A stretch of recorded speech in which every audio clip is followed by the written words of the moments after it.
come in Kramer style, but he left too late.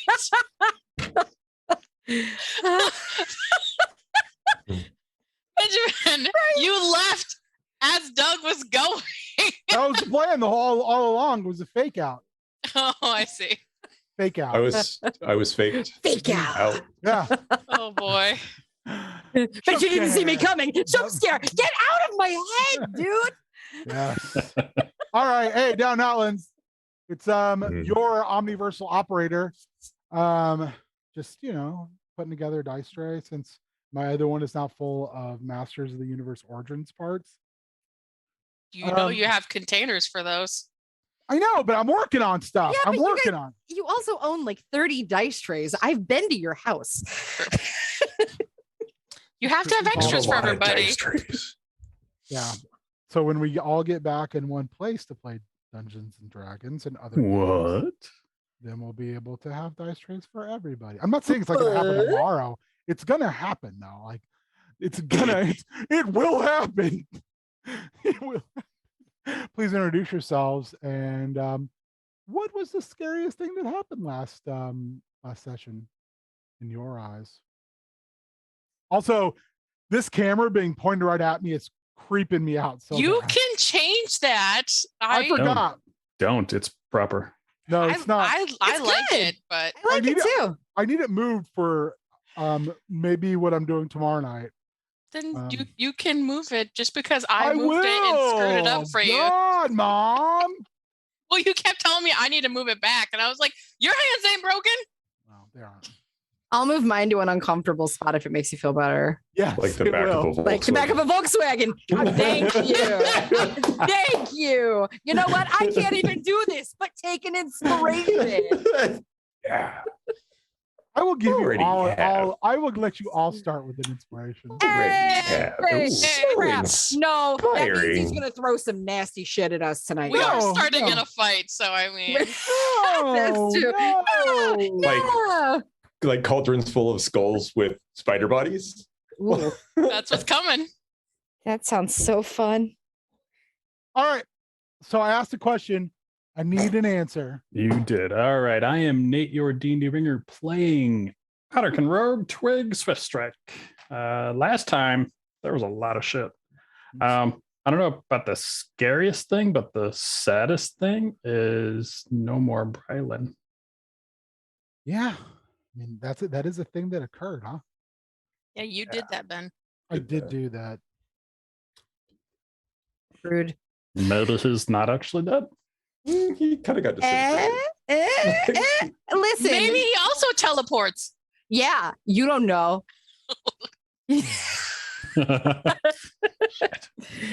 Hi, I'm Shannon. I am playing 11-year-old human artificer Charity Momite. Who's the scariest thing that happened. She sympathized with a stupid pirate with ugly boots for like all of 5 seconds. That's pretty scary. I do not understand your fascination with dissing boots, but I'm for it.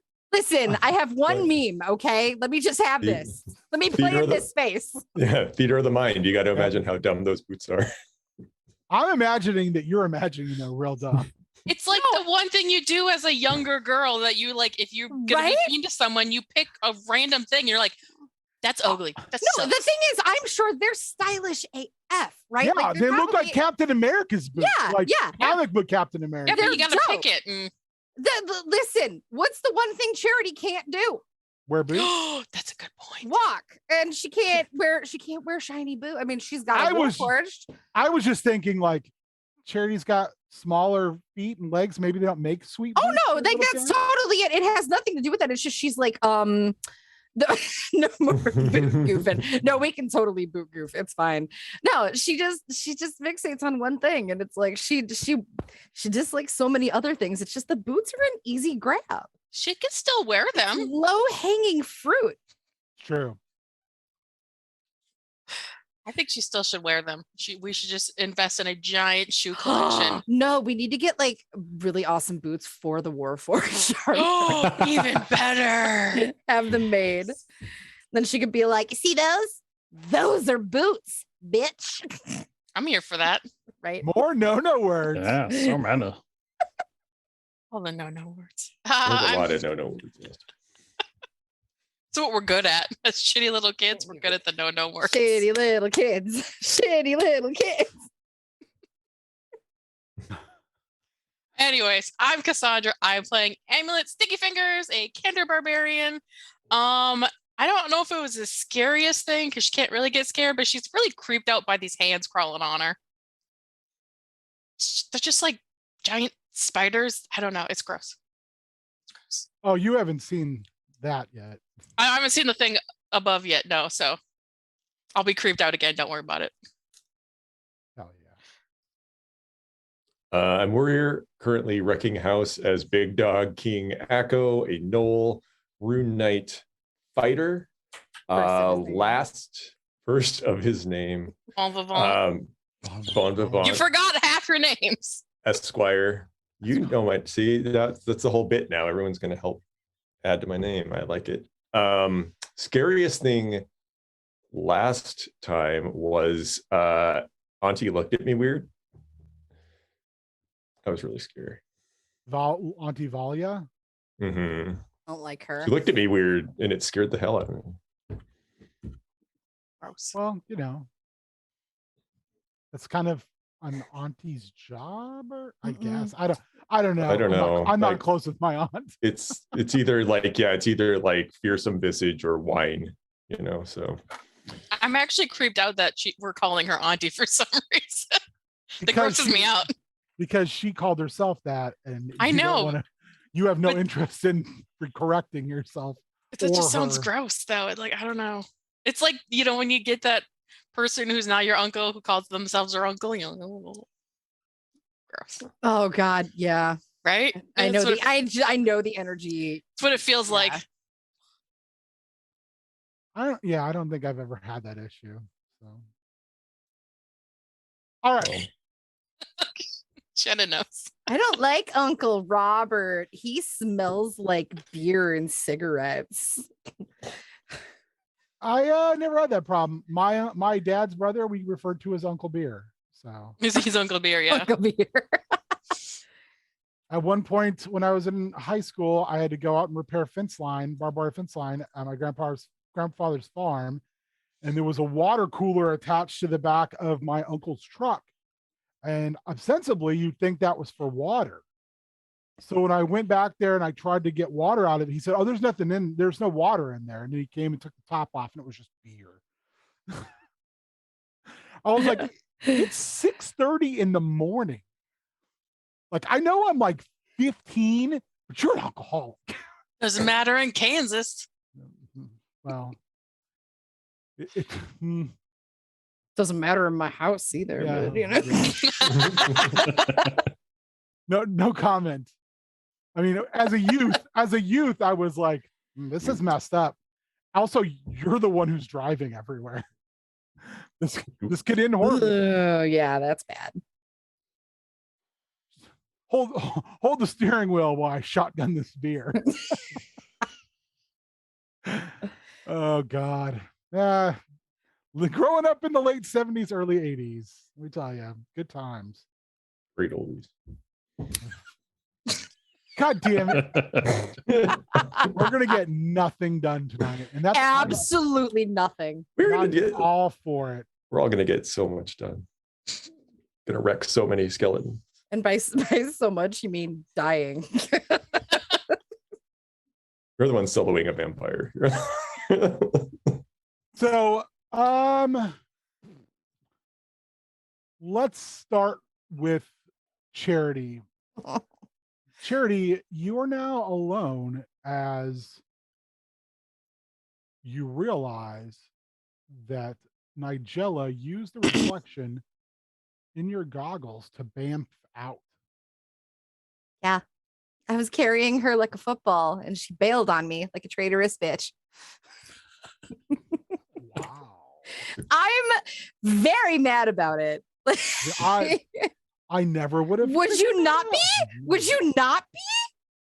That's a great episode title. She was getting the bejesus knocked out of her by something she couldn't touch. So, all right. So the mist is coming down at you. What is your plan of action here?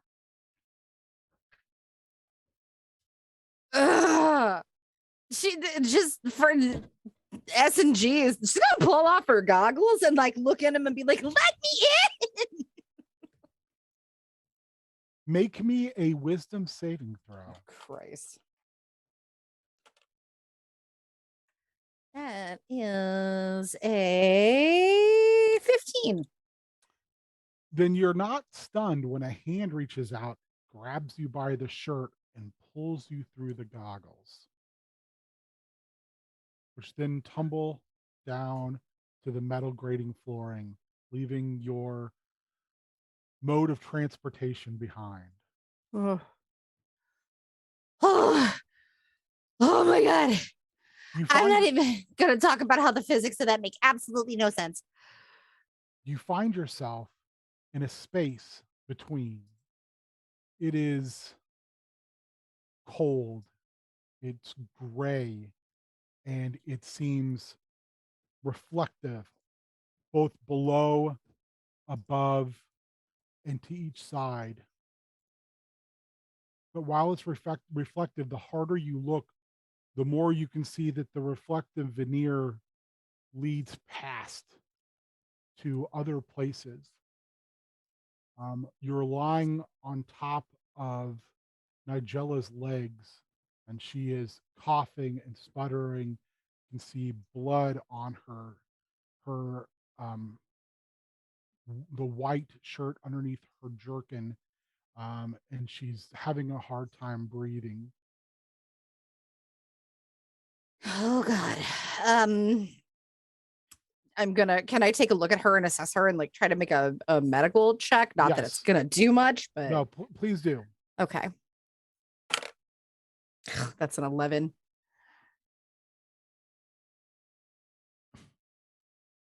You're smart enough to know that it's internal. There's nothing externally wrong with her. Um, you're also smart enough to know that she needs to see someone who has some type of healing, either an elixir or someone who can heal her directly, because it doesn't appear to be getting better. Okay. Okay. Is there on Storm Song? Is there any diseases that would mimic consumption? Not in current day, but in history, I would assume there's probably some sort of wartime plague that would have existed before the grid was established. So we'll call it that, or and I'm just, feel free to do whatever you want, your world. We'll say pre-grid, there was a plague on Storm Song called the moist exhale. Gross. Very gross. And it was generally full of blood and sputum, and it eventually killed people.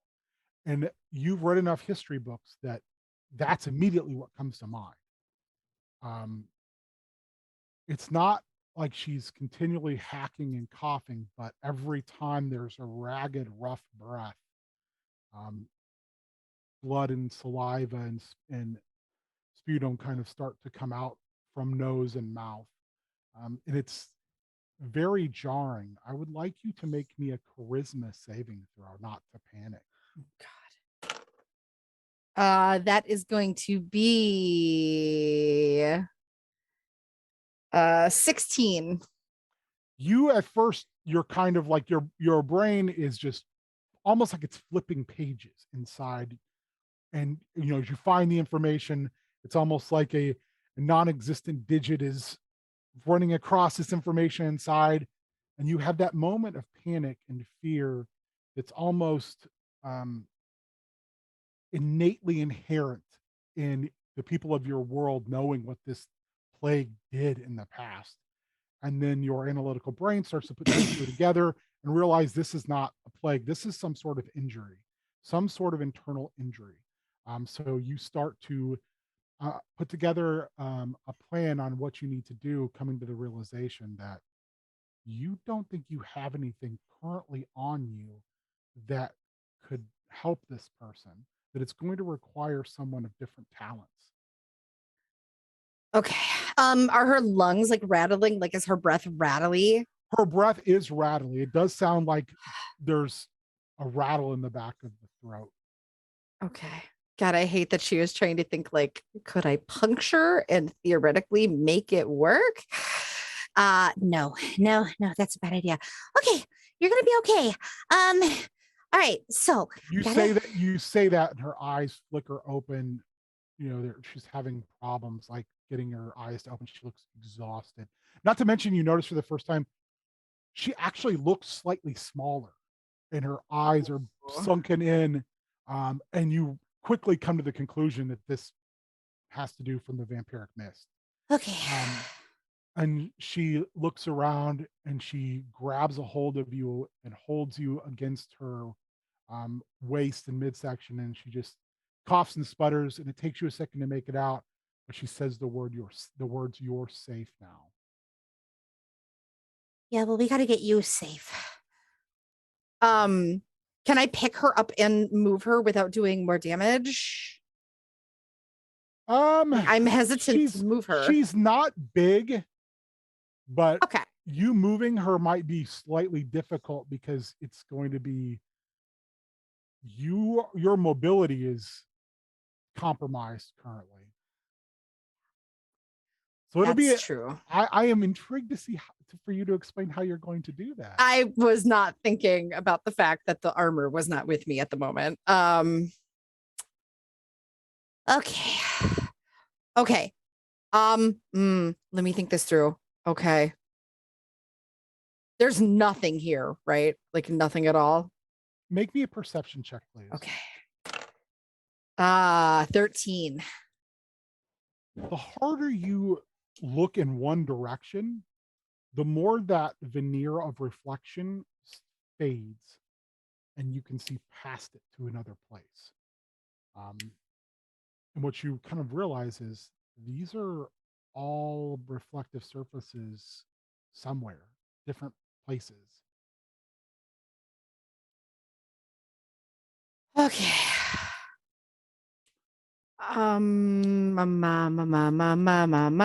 Sorry, thinking. And that's when you hear the soft click clack of metal-soled boots on this glass surface, slowly walking down this infinite hallway towards you. Do the metal boots sound familiar?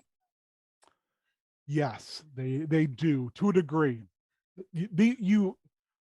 There is a palpable sense of cold that comes over this area to the point where these reflective surfaces get kind of that haze of the thinnest layer of ice. She's going to use her arms and kind of scramble herself to get in front of Nigella just to like protect her and just look in the direction of where the boots are coming. You look and there is a low fog about waist high on a normal sized person. And walking out through that is a very finely dressed humanoid with a hood up, slowly walking towards you with a cane.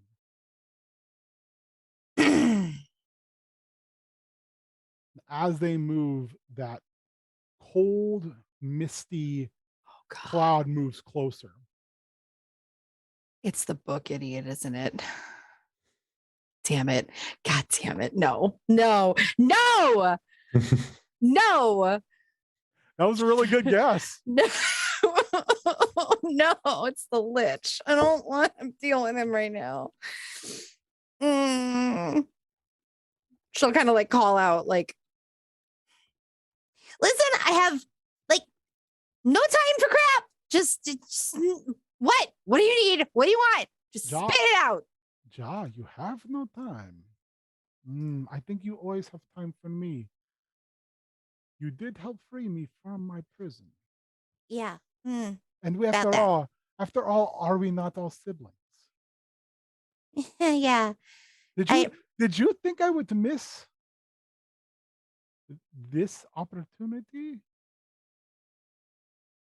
to what? We are connected. You let me out. And for that I thank you. Yeah, you're welcome. Oh, The what to watch my beloved aunt watch more of her domain burn at my hands. Well, technically at the hands of her own creation, but she's oh, not smart enough to know what to do with it. interesting. Um, got a question. I always he squats down. So he's at eye level, not onto his knees, but little just squats down almost unnaturally. And you notice he's wearing a mask, like a porcelain mask. Okay, It's beautiful. Like there's all these intricate cogs and inlays. So when he makes a facial expression, the mask actually moves. Uh, damn it. She's kind of like fascinated by that and like even like tilts her head like she's trying to see. Like her immediate reaction is like, oh my God, did this idiot just glue a bunch of gears on it and call it steampunk? But like she's trying to actually like see if the gears are interconnected. Could not be steampunk. I wear no glass, no goggles, and I Yeah. have no tiny hat. listen. Goggles are not exclusively steampunk. Um, need a favor.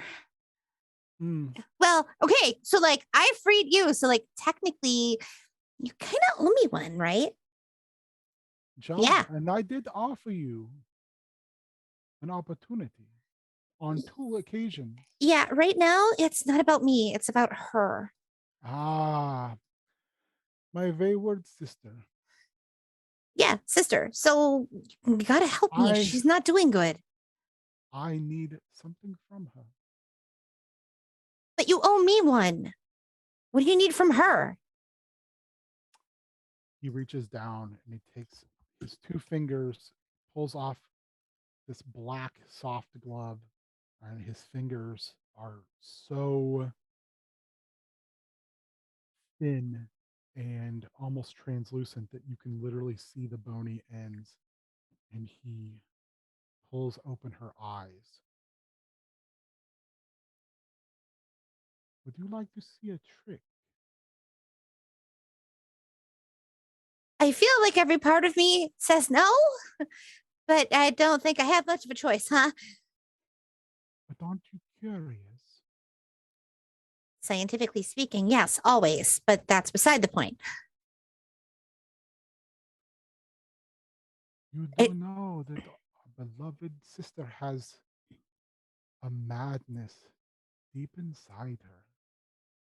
Everybody keeps saying that, but like people say that about me all the time too, and I'm fine. Again, the porcelain face crooks up into a smile that looks unnaturally large. This face moves and has articulation that it's kind of shocking to you, but also the facial expressions it gives are always slightly exaggerated. They're always slightly too much. And it's very intense to look directly at. Disconcerting. Why do you think I enjoy your company? There is a touch of madness in you. I mean, And we all go a little mad sometimes. yeah. I mean, here's the thing. I mean, if you think about it logically, I suppose that there has to be like a certain level of kind of imbalance to somebody if they're going to be even remotely creative or even remotely like not creative. Like, even if there's somebody that just has to think things through logically. I mean, sometimes if you have to be logical, you can be like too over analytical and you can be really, really, really, really, really, really logical. And I mean, let's be honest. Sometimes I'm overly logical. Sometimes I just get like lost in these like cyclical thought processes and it's hard for me to process. And like, it's just something that kind of happens sometimes. So I suppose make me an insight check. Okay. I'm gonna use my inspo and reroll that because that was a crit fail. That is a 16. That is much better. This goes on for 15 minutes uninterrupted. He never stops looking at you or holding open her eyes. He lets you talk and talk and talk until you literally spiral yourself to a stopping point.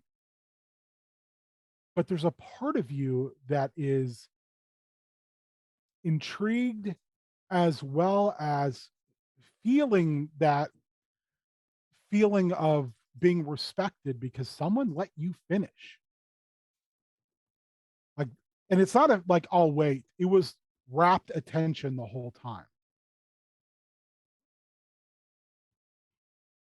And he leans down close and he says, "You have made my point for me. I talked like that. I saw the possibilities. My, some would call agenda, was to know all. And yet it was looked as a bad thing. Morality. All knowledge has cost. I just have no fear of paying that cost. Are you ready for the trick?" Guess so. He reaches down with his other hand and a blade slides out and he cuts Nigella's tongue out. There's no blood, there's no nothing. And he holds it up and wags it in front of you. And it grows little legs and tries to run away. He pulls a little vial out, he drops it in shut, and it continues to move, shape itself. And then it turns into literally just a protoplasmic blob that keeps growing eyes and mouths and banging against this. And he says, "Shh." You can see that same cold fog gloss over, turn that vial to almost ice. He slides it into his jacket. "Oh, do not be worried." And he takes his fingers off her eyelids, he opens her mouth, and her tongue's still there. What?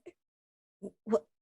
When you look upon true madness, when you see the very end, it does not go away. No amount of treatments or talking or substances will take that from you. It's a malady that only true magicians, true scientists can remove. This is now a dowsing rod. It will show me where the unmakers currently plot. I knew I could find her here. It is a, he looks around. Again, he has that, this time it's just a wry grin on one side, but it goes way too high. She has always thought this is a safe place. But I know it. I know, and there is nowhere safe. Arm reaches out again, unnaturally long, and he rubs free the little bit of frost, and he points and he says, "Can you see it? Look hard. Here, let me help." And he pulls a pair of goggles out and slides them over your eyes. Right there. Can you see? Make me a perception check. It's a 7. You're looking, and it's just, it goes from reflection to a landscape to further, and then there's nothing. Hey, which is frightening because right now, as we're playing, my playlist just played um, We Are Going to Be Friends by the Davies brothers. And I was just like, that is like the perfect song for this moment. I can't. I kinda. And then you see it. It's a movement at first, very slight, and you can't quite get a grasp on what it is, but it's enormous. It's bigger than that thing outside, and it moves almost like a leviathan in darkness, but it's blacker than black. It's nothingness, and it flows out and through, and you have this disconcerting moment of realization that not only do you see it, but it sees you. And that's when it frosts over again, and he whispers in your ear, not all at once. Too much. It's too much. Who What was is it? that? It is the unmakers. Those who were here before, the forgotten gods, the castaways, powers beyond powers who've lied behind the mirrors in the blind eternities, wishing, wanting to come back and unmake what they were robbed of. Well, that's remotely frightening, and I might have just wet myself a little bit. It is a prospect because they are returning. Your Portlish was a prophet. I've not decided whether I want to see all of it unmade and witness that, or whether I will put a stop to it. That is why I needed Dowsingrod to find them. There are 3 that I've counted. So you're trying to figure out if you're going to stop it or you're going to watch it happen. It is a dilemma. It's not a dilemma at all. I mean, if you think about it logically, if you let them destroy everything, what's after that? Nothing. I am forever. It will take them some time to eliminate all of the omniverse. And in that process, I simply will move and watch everything unwind. Until it's unwound. And then what are you going to do? Sit in eternity and just twiddle your thumbs? Hmm. That Perha- sucks. Perhaps I will make new eternity.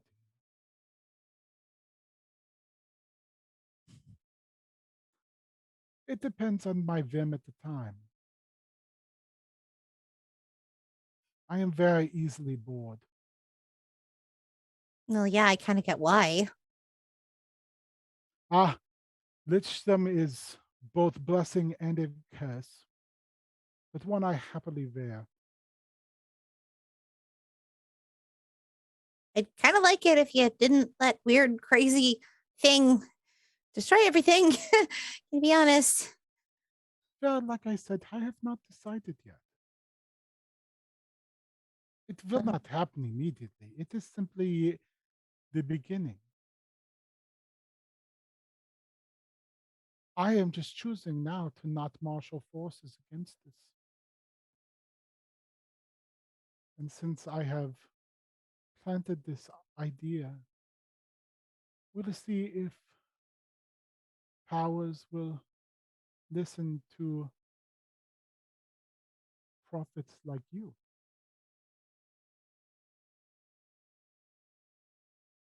I'm I'm not a prophet. Oh, but now you are, because you know, and you have seen. I have just spared you madness. It is one of the reasons I let Ragash have your world. Eventually, you will go and you will vanquish him, and then your entire world will know you will be a hero and a prophet. You did that? Well, it was his request when he helped me destroy this place and to gain the Cask of Winters. Do not remember I was there. I helped destroy our mutual home. After you let me out of my prison.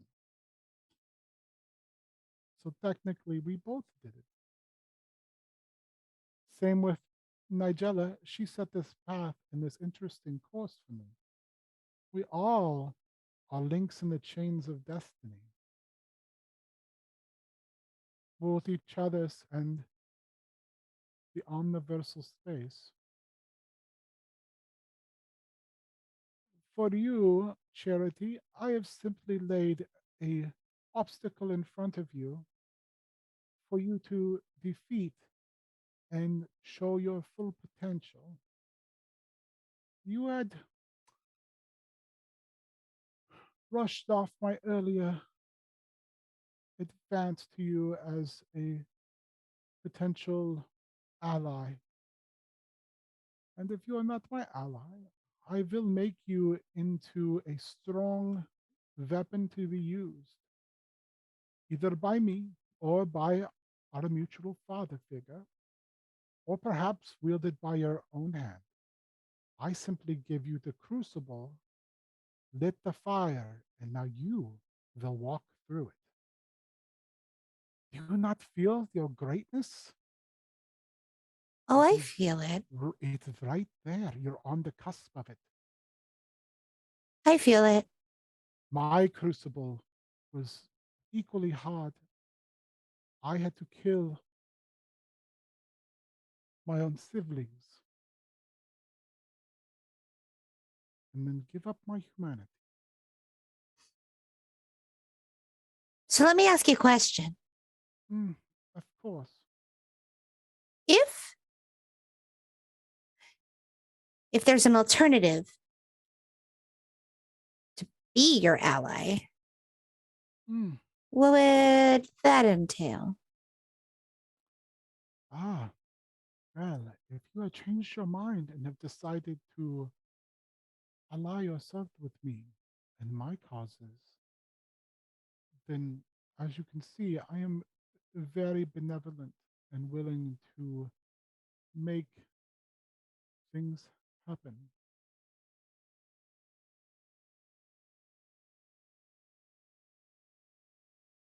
What's a catch? There is no catch. It is, as I said, everything has a cost.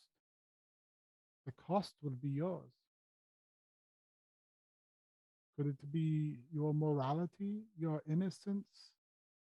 Could it be anything? We all must make sacrifices, whether they are ours to decide or they are thrust upon us. Our mutual father figure has taught me that, if nothing else. And Yeah. when I say I killed my siblings, that was before I came here.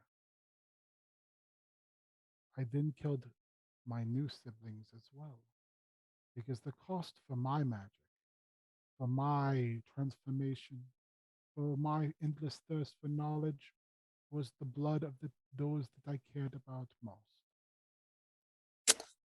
Yeah, I'm not really like into the whole fratricide thing. Kind of has a squicky vibe. The wry grin almost turns upside down with a whole wheel, but it turns upside down in the wrong direction into a frown on one side of the mouth. It says, I was not either, but we all must pay the cost. And that was my cost. Here's my thing. I'm kind of into like alchemy, right? Like kind of my thing, right? Whole area of study. Really familiar with the concept of equivalent exchange. And I feel like nonstop for the last, I don't even know how long. All I've done is give and give and give and give some more. So now I'm kind of at a point where you're putting me between a rock and a hard place. So it's either I ally with you and you're going to make me God knows what. I will make you you. Nobody's gonna make me But other that- than me. But I will help temper you. Again, No. again, See, like forging greatness. not every metal can be forged. That's the thing. He reaches down and he touches your legs, and you actually get this odd sensation that you have not had for some time now. You have lost, and you have gave willingly. That is your early cost. That is the cost to open the door. And there will be cost upon cost upon cost. You will have to harden yourself. You may very well be an unforgeable metal, but you will be a metal that is wielded and touched and put into task, as we all are. And he stands up, and again, it's just an odd standing motion. It's like watching something that has been sprung down oddly go to a height it doesn't look like it should. And he looks down, and the first time you've noticed, behind the mask, his eyes glow a extremely light blue, and it almost slightly bleeds out the sides with this energy. And he says, our debate can last as long as you wish it to, but I have matters to attend to. Reaches in his pocket, pulls out a book, and drops it into your lap. You know where to find me when you wish to. Yeah, you do. I bid you take credit for my sister's recovery. Without your assistance, it would not be possible. I'll make sure she gets help. Oh, I've already taken care of that. She will need to sleep. Until then, he reaches through the mirror and he pulls out bones. And he lays them on the ground. And he looms over you. And he says, all you need to do is call. This is a token of appreciation. It will answer simple commands.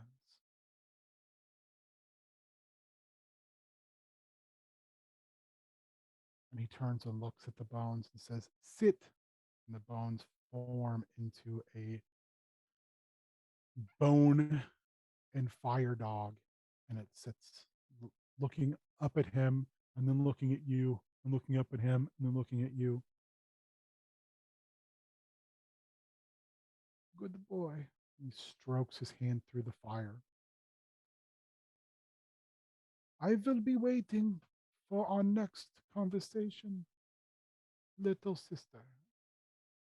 He walks away.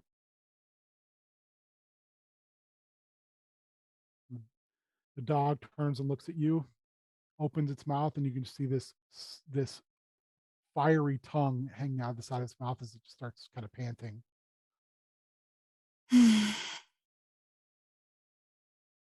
You're kind of cute. Turns its head like dogs do. All right, back inside of the Cataclysm engine. If I remember correctly, Akko, you had jumped on to the rail, looking completely terrifying, and looked down and seen the skull spiders inside the cauldron. Yeah, that's where we left off. Perfect. What do you want to do? Oh, Akko is going to. Is there another? What's the path ahead look like? Are there more platforms with skeletons on them? it's kind of like you realize that you're only like in the shin of this thing, and it just goes up and up and up. But kind of make me a perception check. Sure. In fact, Twig and Amulet, as you continue to come up behind him and you see this massive leap, you also can make a perception as you just kind of figure out the actual construction of this. That's a discussion we can have. It's an 11 for Echo. 11, Amulet, Twigs. 17. Oh, I think Akko's in the middle of his own rage right now. A non-barbarian rage. Mhm. It's a personal rage. Personal All right. rage. Twig, as you're moving up, you start to glance over as you're kind of knocking stray crawling claws off, and you can hear them tumble down.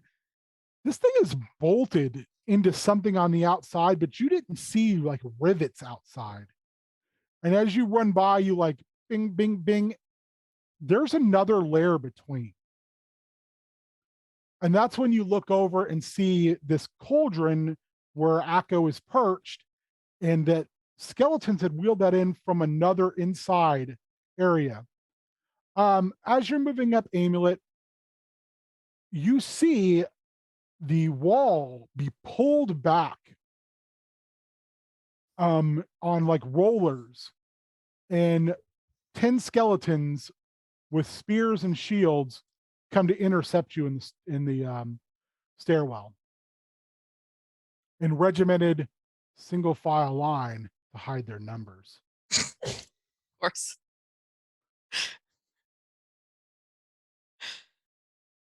All right, who wants to go first? I'll let you guys decide. I think Twig put the order in chat. Oh, did you? Awesome. In theory, Okay. that's what it was before. Let's go with that. All right. How far away is the next cauldron? Ish. Currently, you would literally have to look up and turn around to do that. I thought you were pretty focused on those two guys. I was just, yeah, and I don't know what the layout is personally. So I was just, Akko will look down and he will pick up the cauldron and he'll throw it at the single file line of skeletons. So like you're gonna hop off the rail, pick that thing up, and just hurl it. Mm-hmm. Perfect. 2 skeletons will get an attack of opportunity on you. Are you still okay with that? They can try.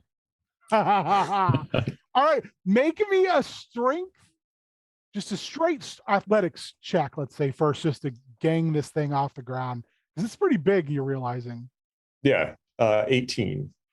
You reach down, it's like that scene in Conan the Barbarian where he turns the big cauldron over and all the gross soup comes out, except for instead of just turning it over, you like pick it up like halfway over your head, like a, just like a crazy person would, which is awesome. Make me a advantage ranged weapon attack. 25. You throw that thing with the accuracy of a gnoll completely engulfed in the red haze of revenge, and it tumbles. And you see some of the spiders fall out, the skull spiders fall out. But the vast majority of them stay in as it slams into just below where the open part inside is, and it breaks the stairwell, and you see the cauldron. And Cassandra, roll me 2d6 and add them together. Oh boy. 8. As 8 of the skeletons go with it, but you've crushed the stairwell in between. It's no longer there. Wait, does that mean I'm on the backside it means of the crush? Yeah, it means they were coming towards you. Between the open gate they had opened in the wall and where Akko is, that stairwell is destroyed. Okay. I will take my 2 attacks of opportunity here. Okay. I need a d20, and it's dark in this room. You roll like a d12 instead. No, I will not. 23 was my best. 23 will hit me. It does hit you. Mhm. How does a 7 sound to you of slash and damage? It doesn't sound great. But it The doesn't first sound- one swings and you're able to just turn your hips just in time as it misses, and actually misses so bad it crushes one of the spider skulls that had actually managed to crawl out. But the other one, upon your movement, is able to actually get a stabbing wound in, or a slashing wound, I guess is what it really is. All right. So Wait. that, go ahead. I have another attack in the bonus action. Oh, make your, do it up. Echo is going to. So the skeletons aren't that far away, right? They're in melee. They're okay. Echo is going to bonus action shove the one of them, try to shove one of them off the edge with his shield. You would have to grab and throw because your back is they're facing the outside, very outside wall. Your back is to the railing. Okay, then I won't do that. Then I will. Now, what I would say is you could use your move action to go around and then try to shield bash them off. Oh, like pivot around. Yeah. I'll put myself in position to do that, and then bonus action shove one of them, which is strength, right? Is that yes? Correct. That is 19. That does hit. So they are shoved. Off, it's 5 feet, right? Let me double check shove. This is a new, it doesn't describe it in the thing. Just a second. Yes, 5. Okay. They either prone or 5 feet. I'm gonna give him a dex save, and he's gonna roll a 3. So this skeleton does the Space Mutiny railing death. It moves backwards.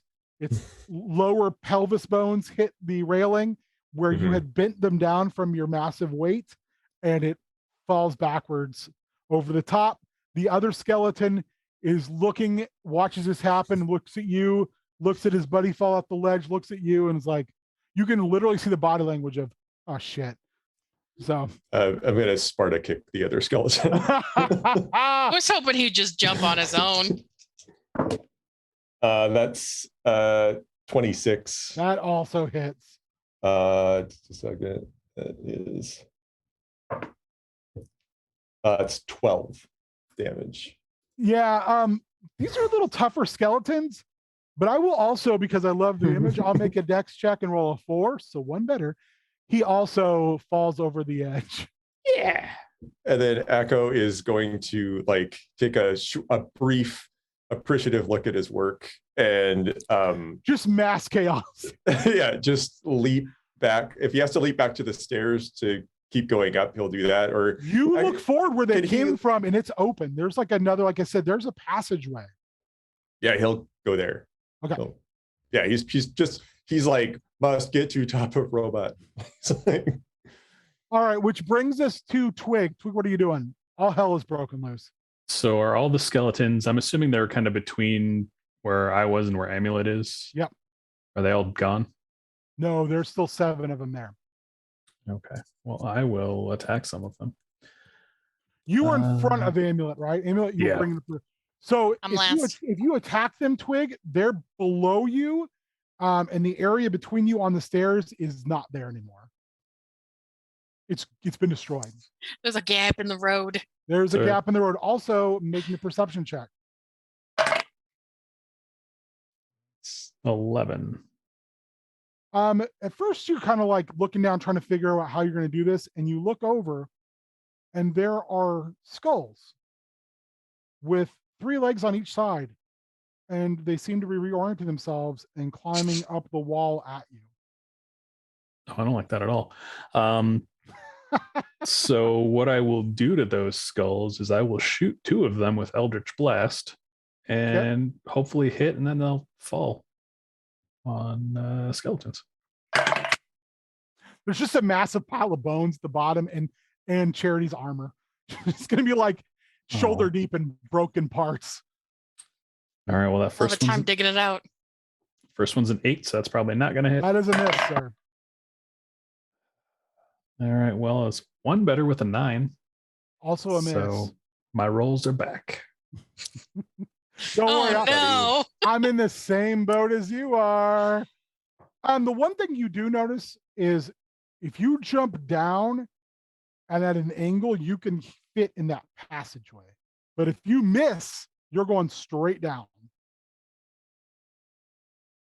The passageway where all the skeletons are?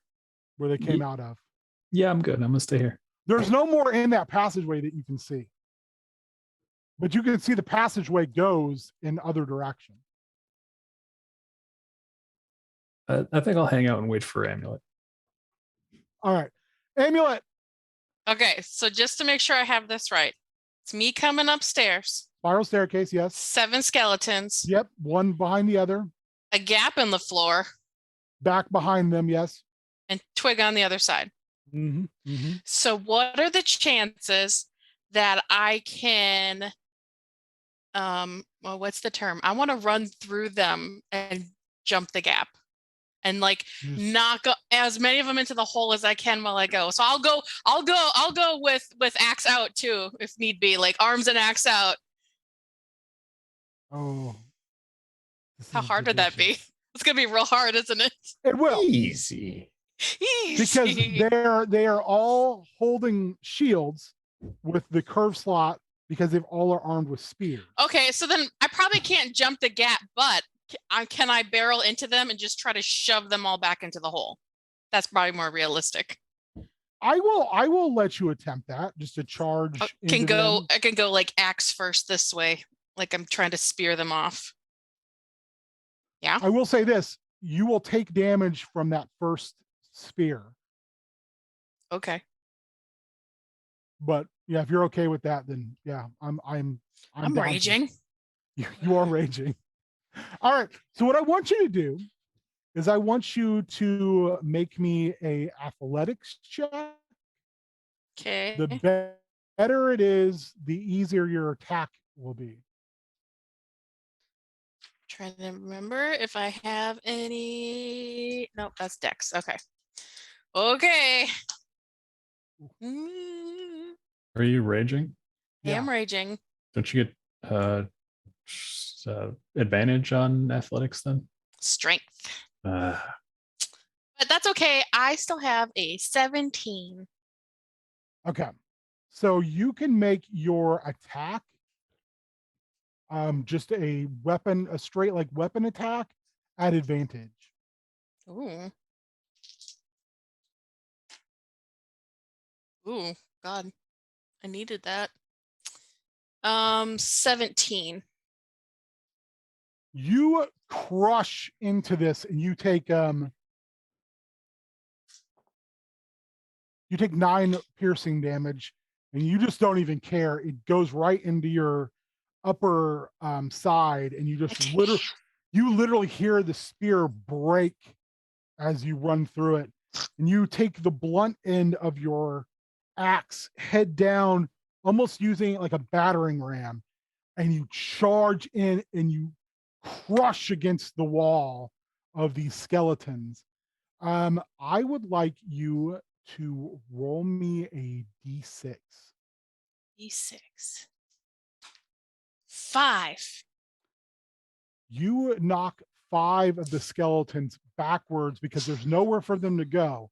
So now you just have the one you slammed into and the one directly behind it, which is also going to make a spear attack on you and is definitely going to hit you, but not crit you.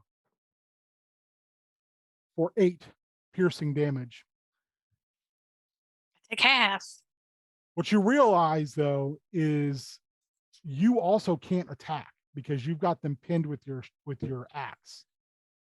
I mean, I can continue to push. You can, yeah, it's true. And then it'll just be like a reverse grapple. Hey, Ben. So. Hey, Ben. Push it real good. No. Do. Nate! I said no. All right, Nate, you've got crawly things coming at you. You got crawly boys. All right, bring it. You thought earlier that the crawling claws were gross, but you see these things start to make their way up to you and the skull kind of leans back, and where the bottom part of the jaw should be, you see a massive unfolding green mandible. Do not And want. no, but they are up and they are in your business now. And there are 5 of them. Oh, jeez. 21 and 23, do they hit? Because otherwise I only hit 12. Just barely. Yeah. Missed me by that much. You get bit. I roll double ones on Yes. my D4 for a total of 8 poison damage. All I right. need you to make me a strength saving throw. Oh, this is real bad. All right. So, 5 minus 1 is 4. No. Buddy. Oh, You have an inspiration. Oh, I do. I'm totally using that. But I'm still going to subtract 1. That's an 8 total. better. It is better. When they go into bite, rather than feeling that kind of unfolding mandible, what you really feel is the proboscis that then burrows into you. Ugh. And What? you realize that they're trying to get to your head. I was gonna say, how bad is their dental hygiene if their bite gives you poison damage? There's no teeth But in now the it's- skull. It's just legs. So you're at, Just gross. disadvantage. You're at disadvantage because of the poison there, Okay. Quig. All right, back to Akko. Akko, you Yeah. run through. You can either go back. It's like a slope with no stairs, or you can go up. No, It just appears to be like backwards. Only death. it appears to be like a rampway that's wielding, or it's going in the same motion as the stairwell. Great. He'll take the ramp way. So you start heading up the rampway and you're moving quite efficiently and quickly. And you hear the clacking of bones on stone. Stone bones. Stone bones. Old stone bones. It's old stone bones. CR 25. This is old stone bones coming at you. Like a word. It's just bones. It's the word bones. So there's a bunch of bones. You only hear one set of steps.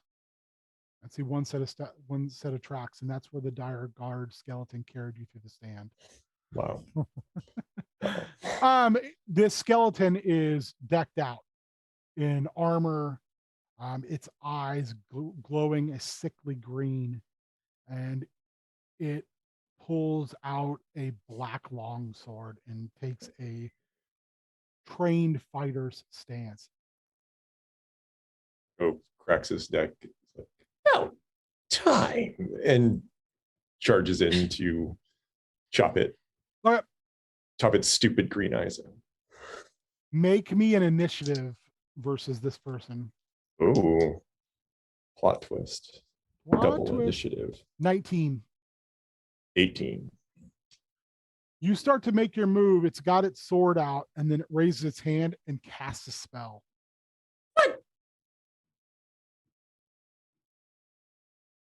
It's a twist. Cure wounds. Healing word. No, but I need to look up how this spell Bless. Flowers. Create food and water. We're just gonna have a snack. Hero's feast. You can keep naming spells. I'm not gonna Liamon's tiny hut. help you. Mordenkainen's faithful eye. Good berry. Heal.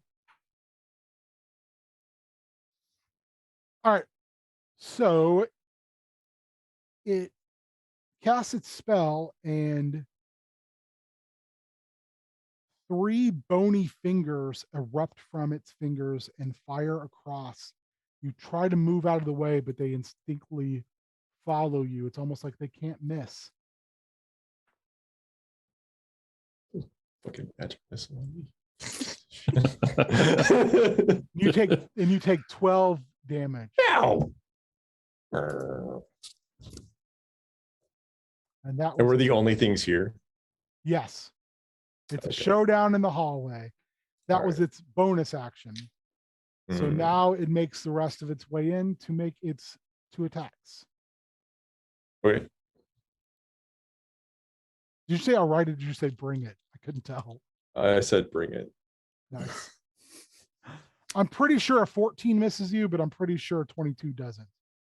A 22 doesn't, but Echo is going to use his runic shield to make you re-roll that. Oh.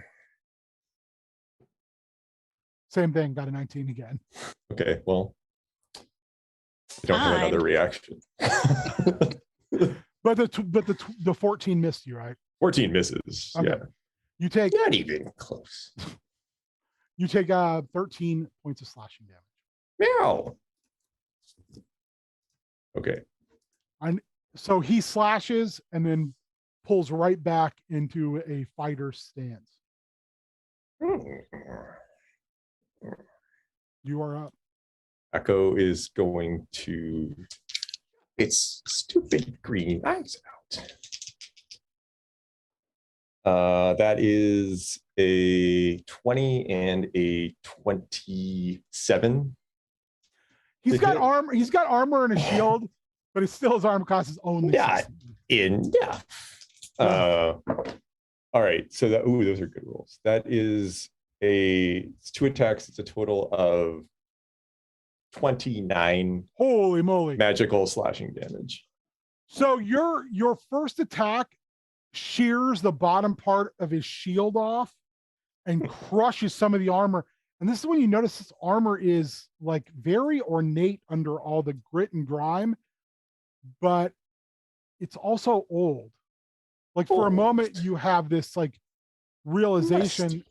that this person was alive once and was forced into undead servitude, and their armor falls apart. And the second blow, you like swing back around doing that awesome little twisty thing with your hands and crush into the side of this dire guard, and it has to step back, almost like it's trying not to give ground, but the way you smash into it, it had no choice. And you can see it like almost like if it was living, it almost kind of has this almost resigned change in body language. Like, oh God. Fucked with the wrong novel. Make me an insight check really quick. 9. One thing you've noticed about the skeletons that you've dealt with so far is there's something odd about them. Something Weird. something skeletons. very odd. All right, Twig. Weird. All right. Well, I'm going to, I guess, attack these stupid poisony things. None are on your arms, so it's point blank. I will, if you're going to cast, it's going to be a disadvantage. Oh, I was If just going to it's- use. Yeah, if it's with a weapon, I will give you advantage. Even though I have poison. I'll let it wipe out that. Okay. Since they're like literally on you, Yes. and they're not on you in a way where you can't see or get to them.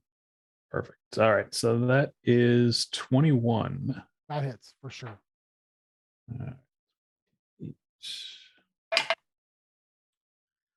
And that is 12 damage. The one you hit, its legs curl back into the skull and it falls, lets go and falls. And you can see when you look down through your leggings where it went through the little bit of leggings you wear and your fur, and you can see the hole that it punctured in you with its proboscis. I don't like that. About the size of a finger. Ew. Ew. That's real gross.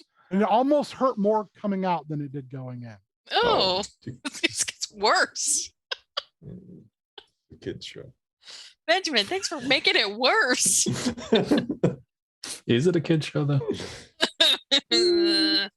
Not unless you're a shitty little kid and it is your show. Yeah. All right. I only have one attack, so I think that is it. I don't have any fun bonus actions. Amulet, we're making Okay. a strength versus strength. Okay. There's 2 of them. So Is I'm it gonna their roll. turn or my turn? We're doing it together. It's a contested roll. So Okay. I'm rolling 2 dice for them, and I'm going to take the average of their roll. Okay. Because they're both working together to not get thrown off this ledge. Okay. Oh man, that's real bad. Mine's only okay. Well, does it beat a 9? Is it wait, so is it a check? A saving throw? No, it's a strength check. Strength check. Hold on. I got something for that, I think. You I have got advantage. Ha, good. Oh, good, because I needed it. It was gonna be real bad otherwise. That's a 23. So you've got your battle axe up against the shield, and they're bearing down, trying to hold on. And you just take your axe and you place it against your thigh, hold it with one hand, put your other hand on the skeleton's face, and just slowly push them both over the edge. That was literally what I was going to do with my mage hand if I didn't have anything else. You don't marry someone for this long and not think they're going to facepalm skeletons off a ledge. Right? Soulmates, baby. All right. Wait. They So- fall Okay. and to their demise, probably. And now you are standing in a position where that jump up is going to be very, very difficult. But you can literally almost step over into the hallway. They're Redemise. So Redemise was the name of my new metal band early in college. It's a good one. Falling Okay. Skeletons was our first single. nice. So the step over, is it like over and up a little bit so I could like skip? You're not sure you could skip necessarily. I mean, it's going to be a little bit of a challenge. You could do it, or you could get up there and then go into the hallway. Well, why don't we leave Twig alone? Now, right now, Twig's got his own problems. I know. I don't want to leave him alone. I can see these little easy gross things. He needs to find, though they're not little, they're the size of a skull. Yeah. He needs the D&D equivalent of the Orkin Man right now. Well, I know. Which, if that's So- going to be you, then you better do some skipping up there. I know. Is there anyone behind me, by the way? No, these were the only 5 that managed to not be hurtled to their doom by Akko. So me pushing the things over the ledge, was that my action? Also hurtled to their doom was our B-side. Amulet, it is your movement. Yes, you've done your attack. I've You done still my have one action. attack. You have 2 attacks. So I just counted that as 2 attacks and 1 action, but you still have your movement. Okay. Well, just the movement. I just wanted to make sure it was just the movement. Oh boy. Well, Well, and any bonus action you might have. I don't have much for bonus. I'm a rager. I just was thinking if I had my action, I'd use my mage hand because as my action, I can push things telekinetically. But Here's a So- question. Here's a question. One of you other people might be able to answer. Could you make a mage hand and then use it to jump onto and then jump? no, I think Like it only holds like 10 or 10 5, pounds. 10 pounds. Yeah. Yeah. But you're not standing on it. You're just using it to push off of. Because that was I'm sorry, that was the first thing that popped into my head, and I think as a DM I would allow that. There's Well, there you go. something Cool idea. there's something beautiful about using a mage hand lily pad jump, basically. I mean, if you're saying I can do it, I'm going to do it. Yeah, because I think it's awesome. I came up with it. Okay. Because I also have cat's grace too. So if it's a dex check, I got advantage. We'll see. Make that sweet. Is it a dex or is it athletics? Could be the difference. I'll let you do either. I don't care. Roll that beautiful bean footage.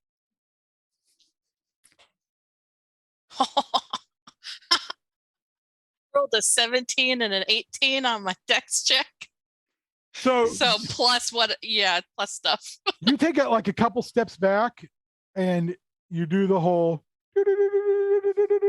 like Aquaman calling a school of fish.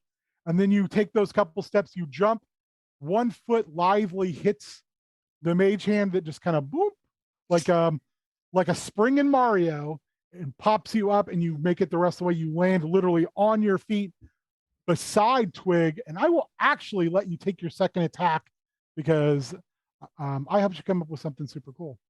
It was all you. It was all you. I mean, I will kick it if I Wow. need to. Although I rolled a 2, so I blew all my good, but that was okay. At least I didn't fall in the hole. So Twig, as you're like moving backwards trying to get these off, you watch her just face palm 2 skeletons off the ledge, make this manifest this magical hand, do this incredible feat of athletics, land, and then not be able to even slap one of these skulls off of you. And you're like, oh God, why? Why is this happening to me? At least I didn't hit Twig in my slap. Baron Samedi, what? Where? Why? Could have been worse. Could have been worse. All right, Akko. So close. The dire guard is going to Could run away. Still have time. not running away. You're not going to. You're not going to scare him. Very intimidating. Look your nice armor.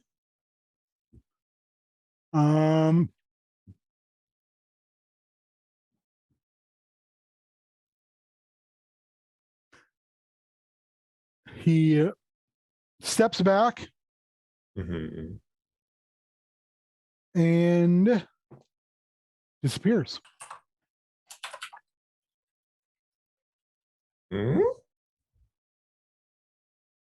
Just poof, gone. Poof, gone. You scared him. You made him poof himself. He's terrified. Make you poof yourself.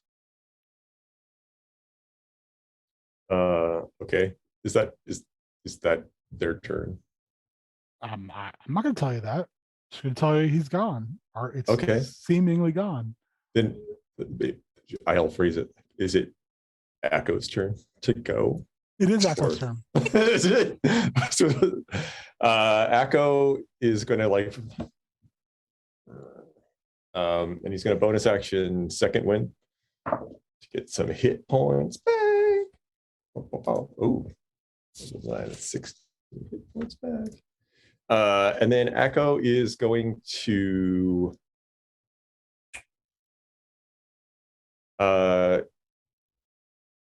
he's going to continue on. He's like, okay, bye-bye. Okay. You continue to move, and you hear just the slightest popping sound, and you get attacked twice from behind.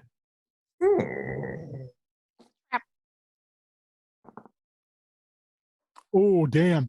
That was some good rolling there. Not a crit, but a 19 and a 17. So I think I hit. Yeah. You hit. My armor class is 18. Okay, so. perfect. Thank you for clarifying. Although you're going to re-roll one of those. Well, do you want me to re-roll the higher one? I don't care. Both of them hit me. Okay. Oh, you mean the attack roll, not the damage? Yeah, the attack roll, not the damage roll. Okay. That would be 16 plus 5, 21. Yeah, it still hits. Oh, for a total of 21. Ow.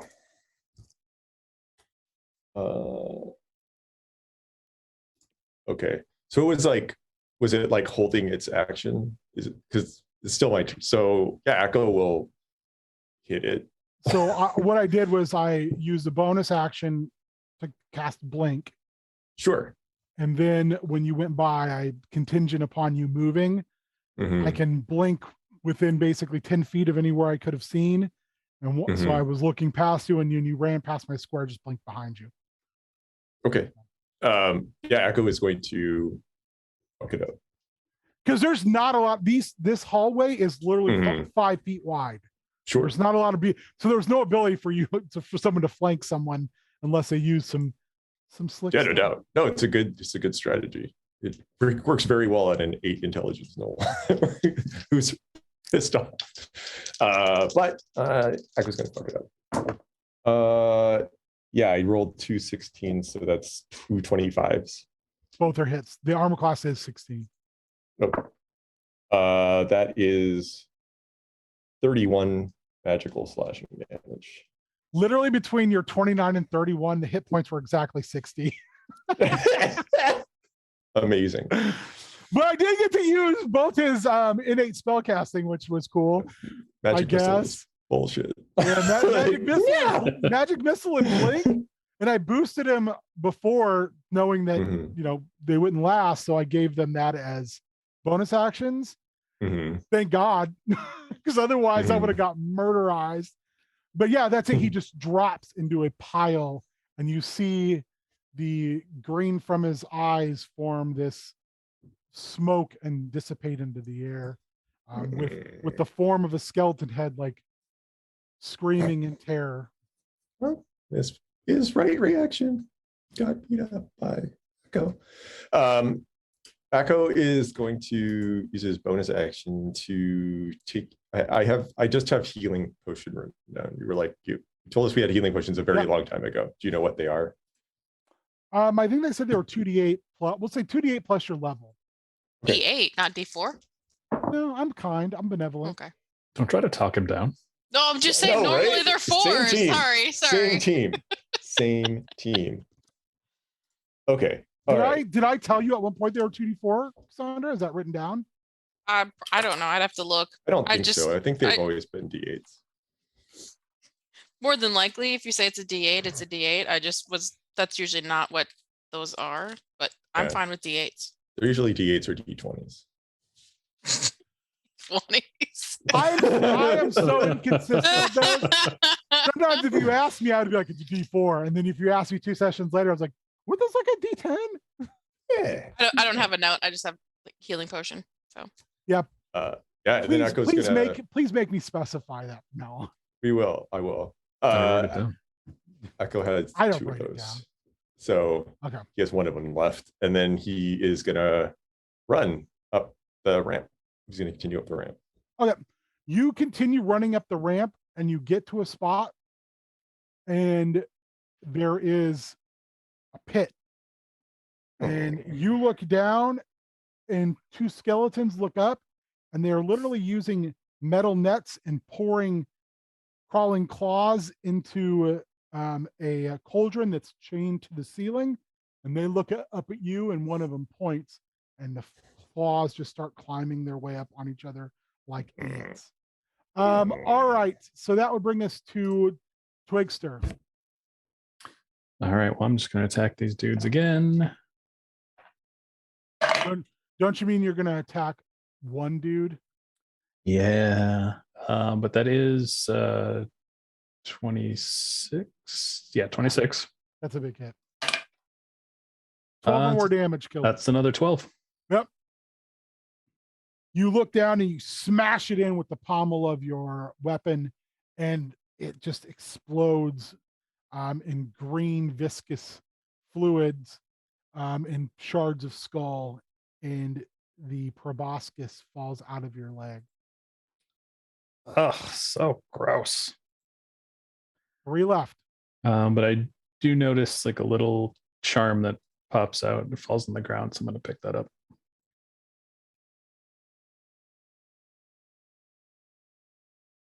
It's a fetish. Oh, yes. So the other 3 disengage their proboscis. One thing you notice about the proboscis too is they're barbed. So it does hurt when they come out, and they start trying to crawl up to your face, and you can see their proboscises, and they're aiming for your mouth. Oh God! Don't let that. Ugh. So no means no. They're going to move, and they're going to attempt to bite you on the head. If it's a 17 or better, they're going to get to your mouth. My AC is 19. Oh, I mean, if I roll a 17 or better, Okay. which I did not do, I missed on all of them. Excellent. All three attacks. The best I got was a 15. So you're no longer being actively bit. Good. But And I'm you're still up. poisoned, I assume. Yeah. So it's only the ones on Twig, right? Yep. So There's 3. so I need to be very careful with my swings.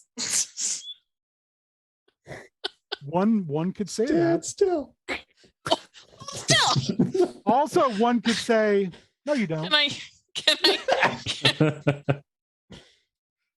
I use the butt of my axe to try to like Hey, it's your axe. You can use whatever end of it you want. I don't want to swing with the sharp end. That just seems dangerous. You could swing it flat like a giant fly swatter. I mean, if I can like whack them off, Yeah, like giant spidery whack-a-mole. whack-a-mole. Which Twig is a otter, not a mole. So True.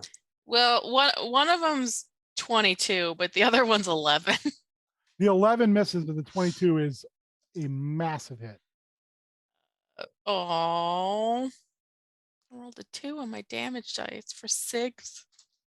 It's still there. A 2 on a D12. It's terrible. That's real bad. Whack and all. Those are my things. Unless I can use my movement to kick at one. Warrior, you need to put that on the front of a shirt with a picture of Akko, and on the back you just need a bloody body, and it just says fucked around and found out. This is autobiography. A Noel's tale. All right, Akko, you're up. Can I use my movement to kick one off? No, that's an attack. Just kick it. No. I'm stepping forcefully forward. Yeah. I'm walking very determinedly. No, you had your 2 attacks. Nice try. It is a good try. So like, what's the scenario? There's just a pit. Like, is it 10 like foot wide, is there, 5 foot across, and full of crawling claws. and then over the pit is Echo's going to jump over the pit. Can you jump 10 feet? Yes, I have advantage on strength, and I'm 12 feet tall. The only I can jump over a 10-foot pit. the only thing that you have to remember is in your way is a cauldron overflowing with crawling claws on a chain that goes up. Oh, I thought that was like down the pit. No, They're like using the equivalent of D&D butterfly nets to reach down, grab, and pour these things into the cauldron. And it's on like a chain or something. Mm-hmm. It's on like 3 chains going up. So like you take a quick glance and you notice that it's like a pulley system. I want to hear Akko Tarzan yell. Akko is just going to jump onto the cauldron. And I will get opportunity attacks on you. If I land on from the things that are in it, from landing on it. Yeah. Mm, they're a swarm, so they can occupy the same space as you, so they would take those opportunity attacks. How thick is the chain? They would attack as a swarm, which just means I get 1 attack. How thick is the chain? So it's like the classic 3 chains being winding into 3 chains to make 1 chain. Does that make any sense? Yeah. They're it's or the 2 chains. Okay, and so is there like thick enough if that's what you're asking? Thick enough. I think Akko is going to this is really stupid, so I'm going to do it. Akko is going to like jump so that he grabs the cauldron, but like kind of above, like he's grabbing a little bit above, so his body is going under the cauldron. Oh, so like just grabbing the lip. So he's going to use the momentum that he has, land on the other side, and when he lands on the other side, he's going to just shove it like as far forward like a swing to try to make it go like around and around, and keep running. I love this. So make me a athletics. No, make me an acrobatics, then an athletics, and then an acrobatics. I need you to do 3 successes before 2 failures. Okay. I rolled a 19, which is a 26 for acrobatics. Athletics That should also go is- on a t-shirt, Twig. Athletics is 25. And I rolled a 15. That's 22. So you like look at both of them and they look at you and they start pointing towards you. You take a couple steps back, you leap, you grab. And as you swing, and before you let go, you, instead of like using it to swing across and doing that, you literally just flip it. So it just keeps spinning over and over and over like a lottery ball container, shooting Hell yeah. hand, shooting Hell hand. yeah. Like you don't even stop to watch it. You keep going and you can hear hands getting shot out in every direction and slapping up against the wall like 10 pounds of hamburger pushed off a 5-foot countertop hitting the ground. It just is splat, gross, meaty splats everywhere. There's your title of the episode, gross, meaty Gross splats. speedy splats everywhere. That's tempting.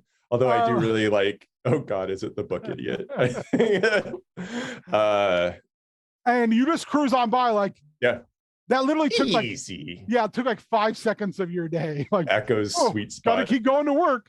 Athletics and acrobatics. Echo's sweet spot. Gotta keep running. And as you're moving down the hallway, then you hear a ear-shattering sound of metal, like when metal bends and folds and splits.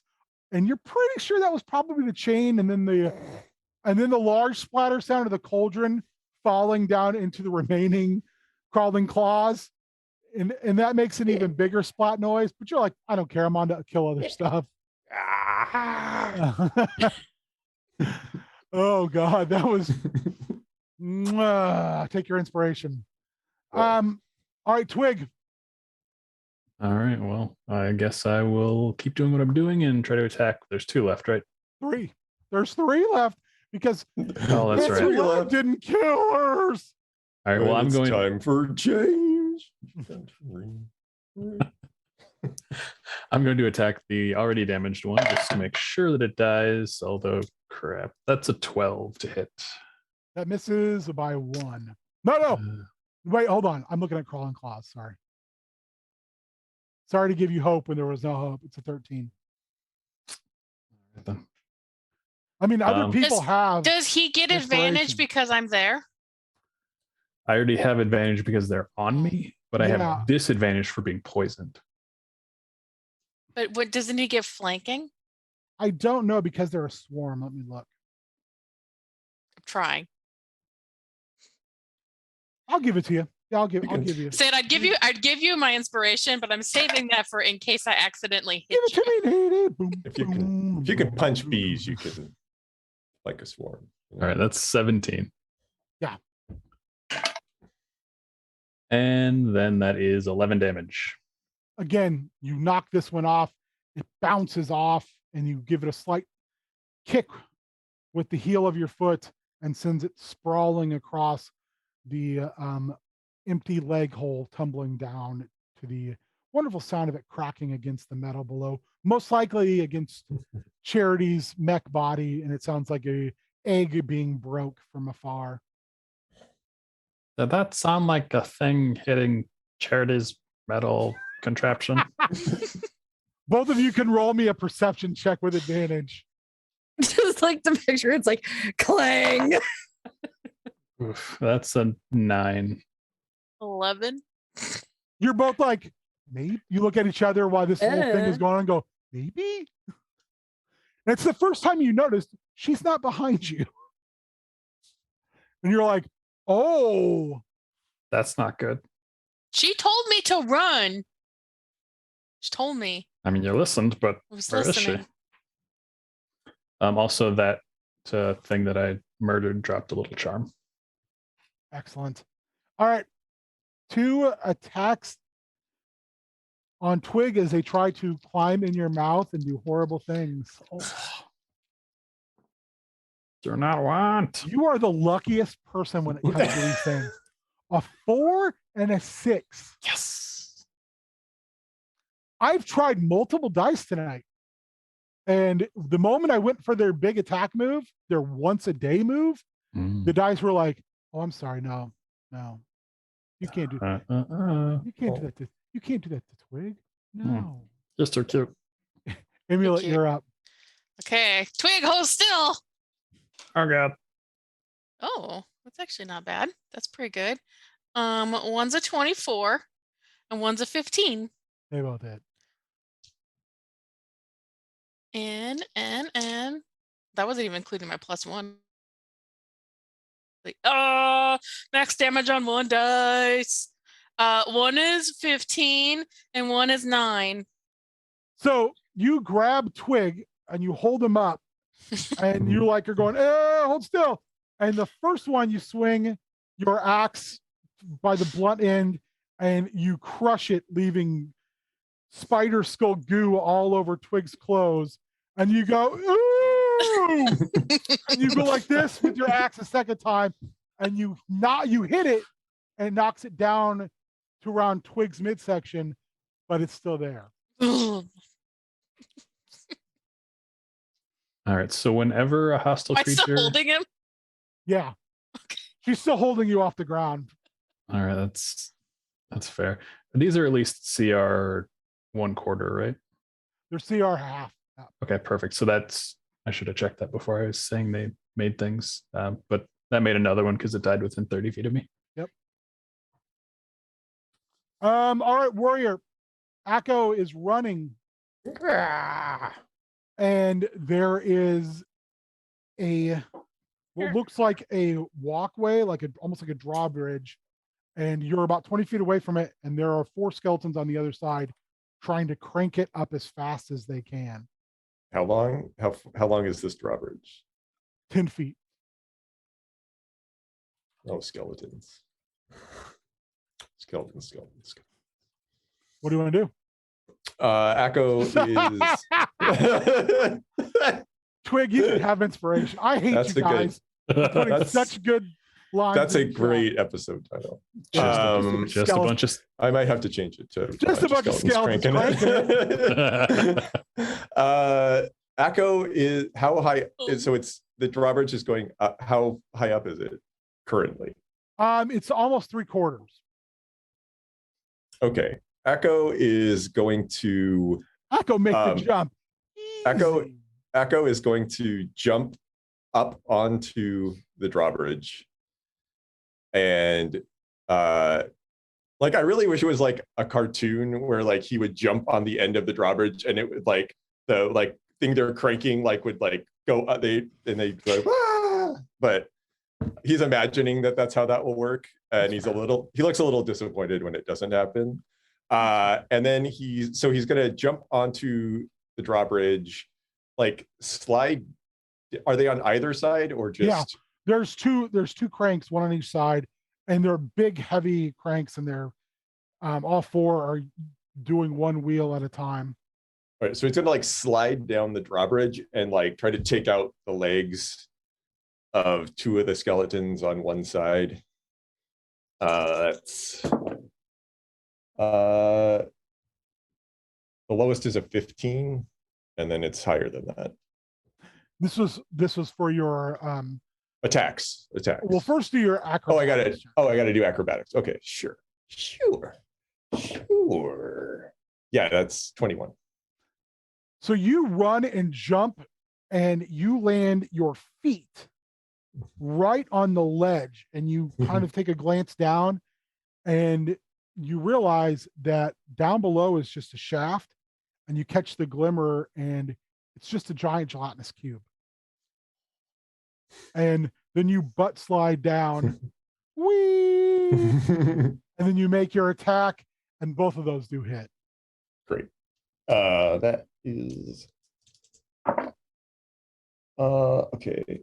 Now all I Sorry. can hear in my head is the song in Goonies when Sloth does all the pirate stuff at the end. Dun, dun, dun, dun, dun, dun, dun, dun, dun, dun, dun. It's a total of 26 magical slashing damage. Were So you trying to hit two or just trying to hit one? I feel like he is he's really like it's a very cool like slide and like so he's trying to like just cut him off at the legs. So he's trying to hit both. So it's okay. So here's what you actually end up doing then. Okay. You come down, and as you with crazy rage in your eyes, and your tongue like slavering out of your face is like you look like a dog who's in a car window. You slash down, and not only do you take them both out, but your axe cuts through almost all of the crank. I want you to roll me a 20 side. No, I want you to roll me percentiles twice. Okay. Twice. If you tell me if you get a 65 or above. First one was not.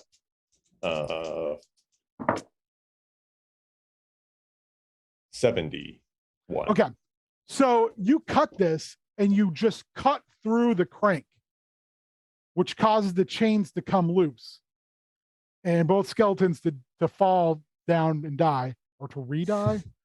But one of the chains comes whipping around like a metal stingray and takes the head off one of the other skeletons as the other one just ducks. And then he looks down as he's barely holding this thing on. He looks down at you.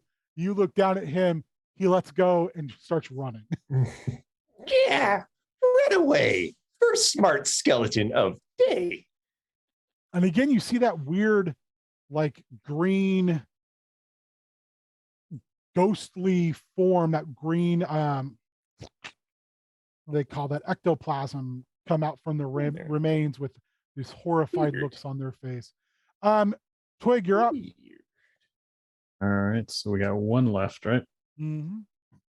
Let's see what we can do here as I'm flailing about in the air. That is 25 for sure, and 9 damage. You grab a hold of Amulet's axe and you use it to slam down and kill this thing. Like you're doing it wrong. So you end up killing it. And you two are standing there now looking at each other like. I put him down. That was so gross.